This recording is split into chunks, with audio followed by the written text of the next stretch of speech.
Hi, my name is Jorge and I'm here at Google with my friend Kenny. Hi Kenny. Hi Jorge. Can you tell me a little bit about what you studied in college? Yeah, so in college I double majored in computer science and philosophy. Cool. And what got you interested in computer science and philosophy? Because I would think that they're a little bit different. Yeah, that's a good question. I actually get that a lot. So I actually entered Stanford not wanting to do either of those. I was originally intending to study mechanical engineering. Then I took a couple of philosophy classes and found those classes to be really helpful in just understanding the things I was reading in all of my classes. It seemed to be very cross-cutting in that it applied to everything I was learning, and I wanted to understand more about how to make good arguments, how to evaluate what a good argument is, and how to basically discover truths about our world. And then in the spring of my freshman year, I took CS 106A, which is a pretty well-known computer science class at Stanford. It's the introduction. In that class, we learned programming programming methodology in Java. And I just fell in love with the class.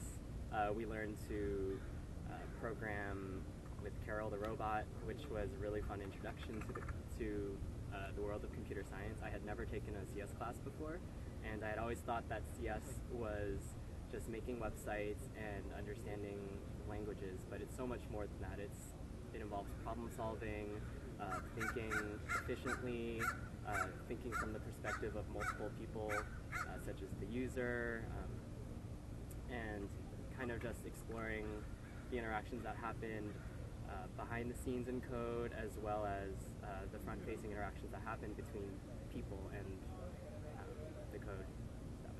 Did you do any coding before you started college, or was that your first time taking 106A? No, I hadn't done any coding, although I did know some people who coded, and I was always really intimidated by the prospect of learning to code.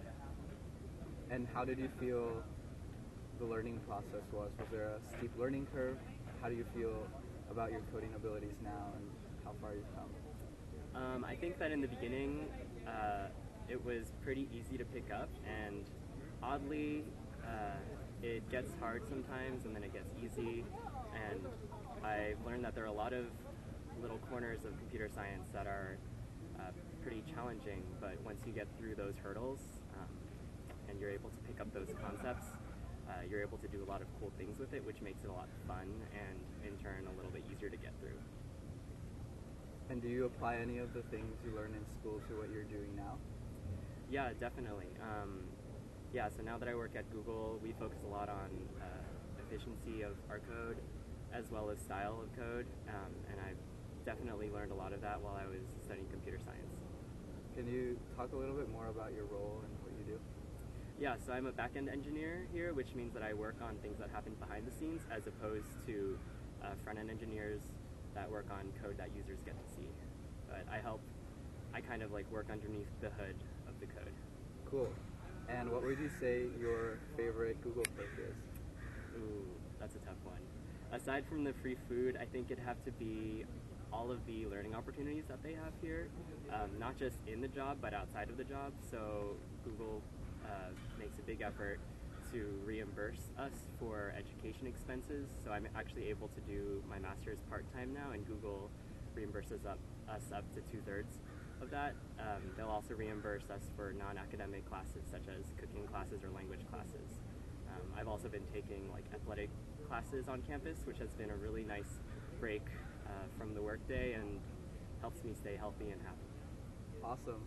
Thank you for taking the time to talk with me, Kenny. Thank you, Jorge. And we hope you guys enjoyed this short conversation, and we look forward to interacting with you soon. Bye. Bye. Sorry, I kind of rambled in the middle. My answer might not have made any sense.